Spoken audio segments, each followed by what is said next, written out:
Et notre invité ce matin, c'est François-Xavier Bellamy, tête de liste de LR aux élections européennes. La Banque Centrale Européenne. Bonjour François-Xavier Bellamy. Bercy a émis 284 milliards de titres obligataires sur les marchés. Nous avons en France une dette qui représente 3 000 milliards. Est-ce que c'est trop? Est-ce qu'il faut désendetter le pays? Et quels seraient vos plans pour éventuellement commencer à désendetter la France? Est-ce que c'est trop? Oui. Faut-il désendetter le pays? Oui. Et pourquoi? Parce que pendant très longtemps, on a vécu, comme vous le savez, avec une sorte de mythe de l'argent gratuit. On se disait que la dette ne coûtait rien, les taux d'intérêt étaient faibles, voire négatifs. Et donc, on a vécu avec l'insouciance des lendemains. Le gouvernement s'est autorisé une trajectoire budgétaire absolument stupéfiante. C'est-à-dire de l'argent gratuit qui était financé par qui? Par des pays étrangers, la Chine peut-être, des pays qui achetaient des titres obligataires. Nous avons 52% de titres obligataires en France qui sont détenus par des prêteurs étrangers. Une grande partie à la Banque Centrale Européenne notamment. Ce qui pose un immense problème de souveraineté nationale et de maîtrise de notre destin.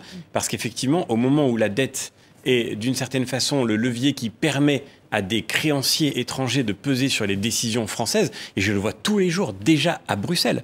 Au moment où notre trajectoire budgétaire nous rend si vulnérables, alors nous sommes d'une certaine manière prisonniers d'une contrainte que nous ne maîtrisons plus. Alors ce que vous dites est intéressant, et de quelle façon se traduit cette prise de pouvoir des créanciers extérieurs, étrangers? Mais je prends un exemple tout simple, la réforme des retraites. Emmanuel Macron, président de la République, a consacré tout son premier mandat à expliquer pourquoi il ne voulait pas faire une réforme des retraites qui consisterait à allonger l'âge de départ à la retraite. Parce qu'il considérait que c'était injuste, que ça n'était pas la bonne réforme à faire. Il fait cette réforme dans son second mandat. Pourquoi? Pour une seule et unique raison.